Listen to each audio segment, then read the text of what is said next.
Vote किसको दें? जी जनाब वाला, बहुत बड़ा मसला है और वाक़ईतन बड़ा हसास मसला है, बड़ा सीरियस मसला है भाई। उसूली बात तो ये है कि ये जमहूरियत, ये वोट, ये इलेक्शन का निज़ाम, अल्लामा इकबाल ने इसके ऊपर बड़ा अटैक किया है, बहुत तनकीद की है। और जितने भी सियाने लोग हैं, जितने भी समझदार लोग हैं, वो इस निज़ाम को बिल्कुल पसंद नहीं करते। मुसीबत यह है कि मुल्क में यह नाफिज हुआ पड़ा है। उससे बड़ी मुसीबत यह है कि फ़िलहाल इसके ख़ात्मे की कोई सूरत नज़र नहीं आ रही। अब ऐसे में क्या किया जाए? सिस्टम तो यही चल रहा है, हुक्मरान तो इसी से बनने हैं। हम वोट दें तब भी हुक्मरान इसी से बनेंगे, हम वोट ना दें तब भी हुक्मरान इसी से बनेंगे। तो सबसे पहले तो मेरी गुजारिश ये है कि अगर हो सके तो इस निज़ाम के ख़ात्मे का इंतज़ाम किया जाए।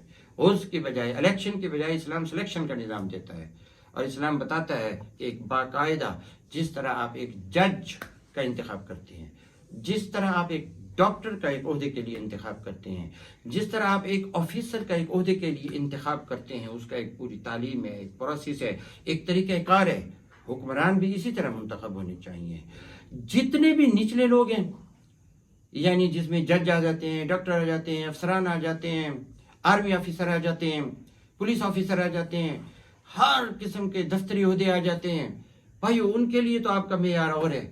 उनके लिए आप क्वालिफिकेशन भी चेक करेंगे, उनके लिए आप सारे टेस्ट भी लेंगे, आप उसके लिए इंटरव्यू भी लेंगे, आप उसके बाद फिर किसी अच्छे बंदे का इंतखाब करेंगे जो उस काम के काबिल समझेंगे। जो इन सब का सरबराह बनना है, उसके लिए कोई तालीम की भी शर्त नहीं है। हुक्मरान के लिए कोई तालीम की भी शर्त नहीं है, कोई उसके लिए अखलाकियात की भी शर्त नहीं है। जिस अंदाज से इन लोगों से, सियासतदानों से सवाल पूछ कर ये फॉर्मेलिटी पूरी की जाती है और इन्हें सादिक व अमीन के प्रोसेस से गुजार दिया जाता है, कितनी खतरनाक बात है, कितनी बुरी बात है।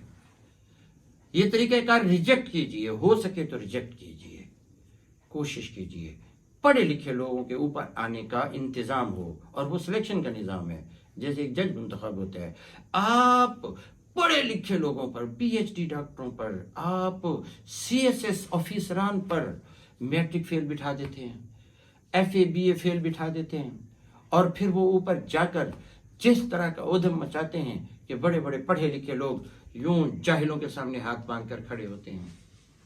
कतई ये कोई पसंदीदा निज़ाम नहीं है, लेकिन जब तक ये निज़ाम वाइंड अप नहीं होता, उसकी जगह सही निज़ाम नहीं आता, तब तक हमें क्या करना चाहिए? अगर तो आपके इलाके में वाक़ईतन आपकी नज़र में कोई एक अच्छा इंसान मौजूद है, चाहे वो हारे या जीते, इससे आपको गरज नहीं होनी चाहिए। आप कहते हैं जी मैं वोट उसको दूंगा जो जीत जाए, ताकि मैं कल को कह सकूं मैंने जिसको वोट दिया था वो जीत गया है। ये सोच ख़त्म कर दीजिए। कम से कम इतना तो हम कर सकते हैं ना, अगर वोट का सारा निज़ाम ख़त्म नहीं हो सकता तो सोच का ये बातिल निज़ाम तो ख़त्म हो सकता है। मैं उसको वोट दूंगा जो जीत जाए, ये सोच गलत है।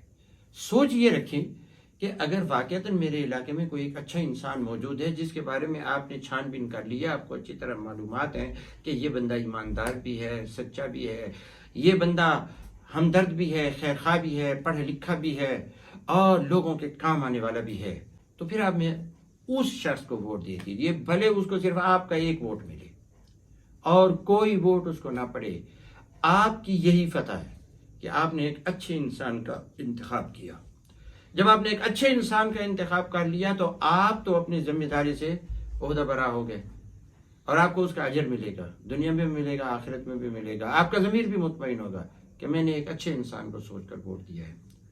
और अगर आपने जनाब ऐसे लोगों को वोट दिया, चोर हैं, चोरों की सरपरस्ती करते हैं, डाकू हैं, डाकुओं की सरपरस्ती करते हैं, जालिम हैं, जालिमों की सरपरस्ती करते हैं, जुल्म फैलाते हैं, मुल्क के अंदर महंगाई और मुल्क के अंदर तबाही और मुल्क के अंदर हर तरह की अनारकी फैलाते हैं, तो आपने जाकर सिर्फ इसलिए उनको वोट दे दिया कि मेरे वोट से वो जीत जाएं, तो आपकी सोच बड़ी गलत है। मेहरबानी कीजिए, पहले तो इस निज़ाम को बदलना चाहिए। अगर नहीं भी बदल सकते तो फिर कम से कम तसल्ली तो कर लें, कम से कम गौर व फिक्र तो कर लें कि बंदा अच्छा इंसान है। हार जाए तो उसका हारना भी जीत है, बाज़ औक़ात हार के बंदा जीतता है और बाज़ औक़ात बंदा जीत के भी हार जाता है। जालिम जीत गया तो जालिम जो जीत गया है तो वो कौन सा जीत गया है, वो तो हार गया है। और अगर मजलूम हार गया है तो वो कहाँ हार गया है, بھائی وہ تو جیت گیا ہے۔ امام حسین اور یزید کو دیکھ لیجئے، یزید بظاہر کربلا کے میدان میں جیت گیا اور بظاہر امام حسین شہید ہو گئے، بظاہر تو ناکام ہو گئے، لیکن در حقیقت امام حسین ناکام نہیں، اعلیٰ درجے کی کامیابی حاصل کی۔ یزید سب کچھ ختم کر کے بھی، تحقیق کر کے بھی کامیاب نہیں ہوا، ناکام ہو گیا ہے۔ فیصلہ وقت کیا کرتا ہے، آج وقت نے فیصلہ کر دیا کہ یزید کی قبر کو لوگ ڈھونڈتے ہیں کہ کہیں ملے تو اس کی قبر کو جوتے مارے، اور حسین کا روزہ آج بھی سر اٹھا کے کھڑا ہوا ہے، 14 صدیاں گزر گئی ہیں، اندازہ فرما لیجئے۔ لہٰذا ہار جیت کا جو آپ نے اپنے ذہن میں معیار بنا رکھا ہے اور آپ نے جو سوچ بنا رکھی ہے کہ فلاں کے ووٹ زیادہ ہو جائیں گے وہ کامیاب ہو جائے گا، میرا ووٹ جو ہے نا وہ ضائع نہیں ہوا۔